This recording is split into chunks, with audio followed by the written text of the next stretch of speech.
जैसे कि हम जानते हैं कि आप अपनी या अपने क्लाइंट की वेबसाइट किसी भी सर्विस या प्रोडक्ट के अगेंस्ट ऑप्टिमाइज़ कर सकते हैं, जो आपने कीवर्ड रिसर्च किए हैं, उनके अगेंस्ट आप उनको रैंक भी करवा सकते हैं। लेकिन हमें ये भी देखना होगा कि हर वक़्त हमारा क्लाइंट सिर्फ़ बाय करने के लिए रेडी नहीं रहता। बहुत सारे लोग अभी डिसीजन मेकिंग प्रोसेस में होते हैं, जिनको कोई चीज़ पहले देखनी होती है, परखनी होती है, अंडरस्टैंड करना होता है कि उनको चाहिए क्या, उसके बाद वो डिसीजन लेते हैं। सो अगर आपको याद हो कि हमने इनबाउंड मार्केटिंग में अंडरस्टैंड किया था कि इनबाउंड मार्केटिंग में अक्सर आप कंटेंट पहले वैल्यू क्रिएट करते हैं, उसके बाद सेल करते हैं। सो एक चीज़ तो बड़ी क्लियर है, जिसको अभी चाहिए उसको अभी बेचना है आपने, लेकिन जिसको अभी नहीं चाहिए उसके साथ आप क्या करेंगे? मतलब कि उसको आप किस तरह का कंटेंट देंगे कि वो अभी मे बी रिसर्च कर रहा है अपनी प्रोडक्ट या सर्विस जो भी उसको चाहिए, और वो आप बेच रहे हैं या आपका क्लाइंट बेच रहा है, वो उस रिसर्च प्रोसेस में आप उसको कैसे हेल्प कर सकते हैं? हमने पहले डिस्कस किया कि ब्लॉग्स एक अच्छा मीडियम है, लेकिन ब्लॉग्स के अलावा भी बहुत सारी चीज़ें आप यूज़ कर सकते हैं, जिसके अगेंस्ट आप अपनी एसईओ की रैंकिंग भी बेहतर कर सकते हैं। होता क्या है कि अगर एक कस्टमर ने फॉर एग्जांपल मोबाइल ख़रीदना है, तो आप उसके ऊपर मोबाइल की गाइड जो है वो भी उसको आप दे सकते हो। तो जिसने अभी ख़रीदना है वो अभी बाय करेगा, जाएगा और लेके आ जाएगा। लेकिन अगर वो अभी सोच रहा है,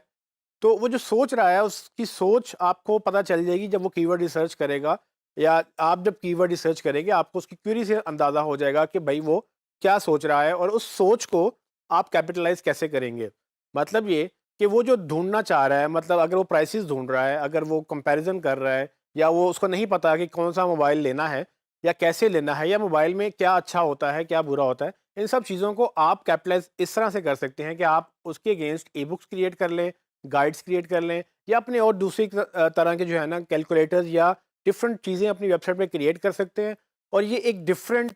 एस्पेक्ट होता है, या एक और अपॉर्चुनिटी होती है आपको उन कीवर्ड्स पे रैंक करने के लिए जो अदरवाइज आपकी प्रोडक्ट और सर्विसेज से डायरेक्टली रिलेटेड नहीं है।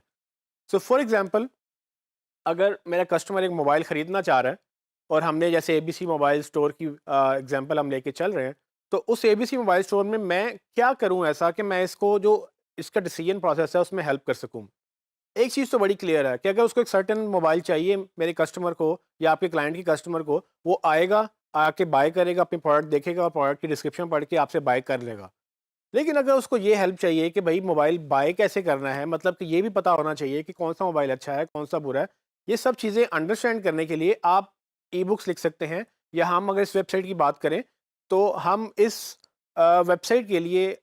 कस्टमर को किस तरह की गाइड दे सकते हैं। तो फॉर एग्जांपल, आप लिख सकते हैं कि जी, guide to buying a budget mobile phone.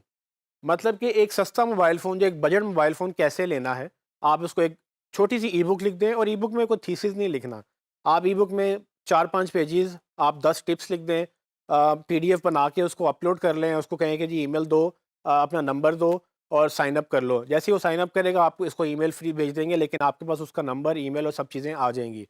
लेकिन जब उसको ये अच्छी लगेगी, वो आपका पेज शेयर भी करेगा, और इस पेज को आप रैंक भी करवा सकते हैं उन कीवर्ड्स के अगेंस्ट कि अगर कोई सर्च कर रहा है कि हाउ टू बाय या best ways to buy a budget phone, ये गाइड आपकी एक ना सिर्फ एसेट बन गया, बल्कि आपकी एसईओ को भी बेहतर करेगा। अब ये कीवर्ड्स आप अपने प्रोडक्ट में नहीं डाल सकते, उसकी रीज़न ये है कि ये बेसिकली एक हेल्पिंग कीवर्ड्स के अगेंस्ट रैंक करेगा। आगे और क्या टॉपिक्स हो सकते हैं? फॉर एग्ज़ाम्पल, अपना मोबाइल कैसे तेज़ चलाना है। अक्सर लोगों को मोबाइल मेंटेनेंस का नहीं पता। अब चूँकि आपकी कस्टमर ऑडियंस जो है, कस्टमर बेस जो है वो मोबाइल यूज़ करती है, तो आप उनकी प्रॉब्लम्स को अंडरस्टैंड करते हुए, अगर उनका मोबाइल साफ़ करना नहीं आता, उनको साफ़ रखना नहीं आता, उनको उसको स्पीड अप करना नहीं आता, ये छोटी-छोटी गाइड्स आप बनाकर अपनी वेबसाइट पे डाल सकते हैं। और ये क्लाइंट आपको जब उसको जब ये अच्छा लगेगा, तो वो आपकी ये चीज़ें शेयर करेगा आगे, और जब वो शेयर करेगा तो आप अल्टीमेटली रैंक करेंगे। इसके अलावा हमने एक डेंटिस्ट की एग्जांपल ली थी। डेंटिस्ट में फॉर एग्जांपल, अगर किसी को यही नहीं पता कि वो डेंटल इम्प्लांट्स कैसे होते हैं, तो एक डॉक्टर अपनी वेबसाइट पे ये आर्टिकल लिख ले, या एक गाइड छोटी-सी बुक लिख ले कि भई आपको डेंटल इम्प्लांट्स के लिए क्या-क्या चाहिए हो सकता है, या आप कैसे पेन फ्री डेंटल इम्प्लांट्स ले सकते हैं। उससे क्या होगा, कस्टमर का ट्रस्ट भी बिल्ड होगा, लेकिन साथ ही आपकी वेबसाइट की भी रैंकिंग गूगल में बेहतर होगी, क्योंकि आप अपने कस्टमर को या अपनी ऑडियंस को हेल्प कर रहे हैं डिसीजन मेकिंग के अंदर। फाइनली, अक्सर आपने वेबसाइट पे देखा होगा कुछ लोग कैलकुलेटर डाल देते हैं। कैलकुलेटर से मुराद, लेट्स सपोज कि अगर आपने मोबाइल की प्राइस बाय करनी है, तो आप मोबाइल कैलकुलेट करेंगे कि जी इसमें फॉर एग्जांपल मैं अगर किस्तों पे लेता हूँ तो 6 महीने की किस्तें कितनी बनेंगी, या अक्सर फाइनेंशियल कैलकुलेटर्स होते हैं कि अगर आप इंश्योरेंस ले रहे हैं तो आपका 10 साल 20 साल में कितनी इंश्योरेंस बनेगी। इस तरह से डिफरेंट कैलकुलेटर्स जो हैं ये भी एक बड़ी अच्छी एसईओ की ट्रैफिक की रीज़न बन जाते हैं। इन पे बहुत ज़्यादा ट्रैफिक इसलिए आती है क्योंकि आप उनकी एक प्रॉब्लम सॉल्व करते हैं और अल्टीमेटली वो आपको इसको लिंक करते हैं और शेयर करते हैं। सो इस टॉपिक का मकसद सिर्फ ये था कि आपको ये बताया जाए कि सिर्फ प्रोडक्ट और सर्विसेज को ही ऑप्टिमाइज़ नहीं करना, आप ब्लॉग्स भी ऑप्टिमाइज़ कर सकते हैं, लेकिन ब्लॉग्स के अलावा भी अपॉर्चुनिटीज़ हैं कि आप अपनी छोटी-छोटी गाइड्स लिखें, 2 पेजेज़ 4 पेजेज़ इससे ज़्यादा ज़रूरत नहीं है, 1 पेज की भी गाइड बन सकती है, उसको लिखें, अपनी वेबसाइट पे डालें और उन पेजेज़ को उन कीवर्ड्स के अगेंस्ट रैंक करें, जो लोग सवाल पूछ रहे हैं और जिसका सवाल आपने उसमें जवाब में दिया है। इससे ना सिर्फ आपकी एसईओ बेहतर होगी, बल्कि आपके एसईओ के साथ आपके कस्टमर जो है, आप उनका ट्रस्ट विन करेंगे।